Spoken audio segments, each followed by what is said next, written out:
ya.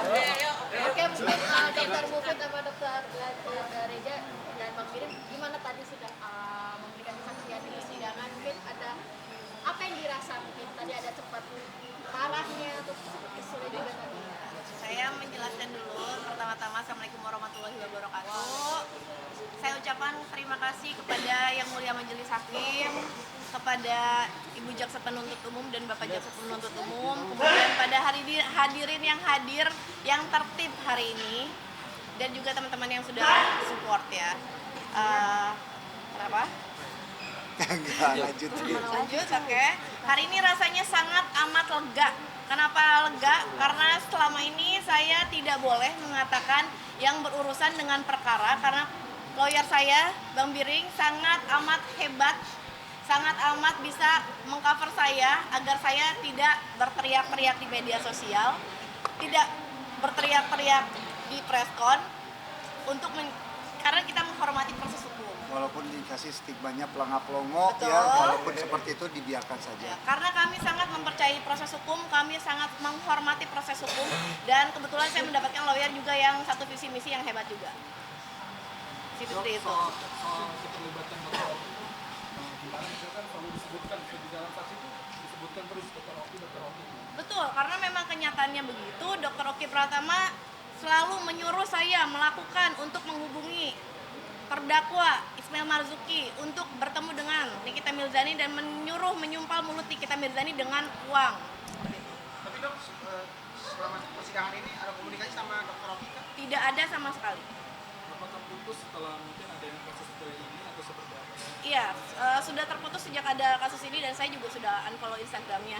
Walaupun sebelumnya saya sangat berhubungan dekat karena dengan keadaan ini saya shock juga karena saya merasa beliau adalah teman sejawat saya, teman yang sangat saya percaya dan teman dekat saya juga. Tetapi ternyata Ya mungkin kecewa lah, ya. Mungkin kecewa. Agak menyimpulkan dari permasalahan ini awalnya apakah dari Dr. Oki yang pertama itu atau Jadi gini, itu kan satu rangkaian peristiwa ya. Jadi dari mulai reviewnya Samira, mulai dari reviewnya Nikita Mirzani, ini semua satu rangkaian peristiwa. Jadi sangat panjang. Jadi dijelaskan ini kayak balik lagi ke sidang tadi waktu tadi kan udah cukup jelas ya, ya, cukup panjang jelas. kali Jadi lebar, fakta kanan persidangannya kiri. kan sudah dijelaskan tadi, sedetail-detailnya. Dokter Reza tadi sempat agak terpancing ya ketika mungkin tadi berhadapan dengan Nikita Mirzani. Mungkin apa sih dok, kenapa dok? Aku tidak terpancing sih, hanya saja pertanyaannya itu memaksa saya untuk menjawab yang tidak terjadi seperti itu. Dan seolah-olah selalu memframing kepada produk, padahal di sini jelas yang dihancurkan adalah kredibilitas saya sebagai dokter kecantikan. Yang netizen sendiri melihat lah bagaimana pada saat dia live, pada saat terdakwa live, pada saat terdakwa mengatakan saya, fisik saya, sebagai macamnya. Dan saya perlu tekankan juga, produk saya tidak ada yang berbahaya. Produk saya semuanya berbadan BPOM. Dan tadi di hadapan Yang Mulia saya sudah jelaskan bahwa glowing booster cell merupakan treatment yang selalu di framing bahwa itu merupakan produk yang berbahaya, padahal dia sudah memiliki izin Kemenkes jarumnya dan bisa digunakan. Selain itu juga produknya itu sudah memiliki izin edar BPOM seperti itu.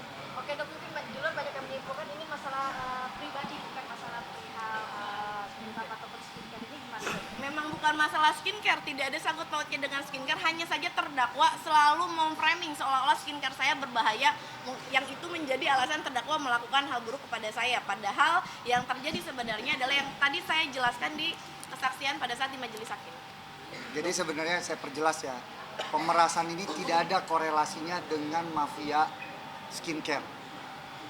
Pemerasan ini tidak ada korelasinya dengan terkait produk kami yang bermasalah. Itu harus Karena produk kami tidak digarisbawahi. ada yang bermasalah. Ya. Saya tekankan lagi, produk kami tidak ada yang bermasalah. Bahkan tadi pun banyak sekali pasien-pasien saya yang datang terharu untuk support saya karena mereka memang real menggunakan produk-produk saya tanpa dibayar. Mereka datang ke sini untuk mensupport saya. Dan apabila produk saya bermasalah pun, apabila bukan produk saya bermasalah, apabila yang bertindak pasti BPOM seperti itu. Dokter, saat Niki bertanya soal produknya yang ada jarum 19 terus produknya ditempelin gitu, nah itu sempat kaget gak sih dok? Atau gimana responnya? Enggak dong, enggak kaget karena ya beliau pasti senjatanya cuma itu, dan saya sudah jelaskan berkali-kali, kan tadi saya sudah jelaskan. Sepertinya terdakwa tidak mengerti Jadi apa gini, yang saya jelaskan. Saya jelaskan ya terkait masalah treatment glowing booster cell. Itu adalah nama treatment, bukan produk ya. Treatment glowing booster cell. Jadi itu terserah kita mau pakai nama aja. Contoh misalnya kita mau pakai facial diamond, facial crystal, mau facial apa, terserah kita. Tapi consumable yang dipakai, produk yang digunakan itu adalah produk Libeskin. Produk Libeskin itu adalah sudah ber-BPOM ya. Dan jarumnya pun itu sudah terdaftar Depkes. Karena kenapa terdaftar Depkes? Karena itu ada izin edarnya. Kenapa? Karena dia cuma 0,5 mili. Jadi dia dipakai itu hanya superficial untuk memasukkan si serum masuk ke dalam permukaan kulit.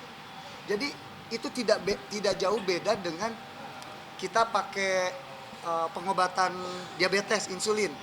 Kan dia sama sendiri gini. Lebih dalam itu. Lebih dalam malah. Tes glukosa, tes kolesterol ini di sini kan sama pakai jarum. Tidak dilakukan Ya kan? oleh dokter. Nah, itu tidak dilakukan dokter. Di apotek juga bisa. Ini sudah ada Depkesnya dan ini udah ada Depkesnya, dan itu tindakannya di klinik karena itu adalah nama treatment. Ya, nama treatment produk. Nama treatment klinik, produknya Libeskin sudah ber-BPOM. Kami sudah cek uji lab sendiri, yaitu terkait merkurinya, hidroquinonnya, zat berbahayanya itu tidak ada sama sekali. Tadi di persidangan saya mau menampilkan produk itu, tapi tidak diberikan waktu untuk menjelaskan itu. Karena produk itu adalah sebenarnya Libeskin itu adalah isinya adalah satu box itu 4. Satu box itu isinya 4. Kami jual itu satuan. Karena untuk treatment nggak mungkin saya kasih 4-4-nya langsung dikemukain. Jadi saya jual satu per satu. Makanya dijual satu per satu, dan itu treatmentnya di klinik dengan nama glowing booster cell.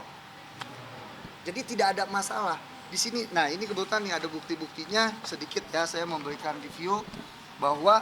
Dan satu lagi produk glowing booster cell itu sudah kami tidak Kami bukan tidak produksi, kami sudah tidak di stop melakukan treatmentnya itu tersebut. pada bulan Mei. Karena manajemen kami alhamdulillah sangat keren, jadi selalu melakukan review, selalu melakukan meeting bulanan.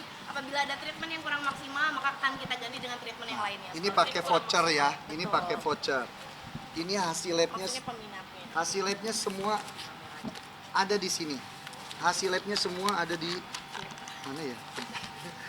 Saya cek. Pokoknya hasil labnya ada semua di sini. Pembeliannya pun ada. Nah, ini NA-nya, ya. Nah, ini hasil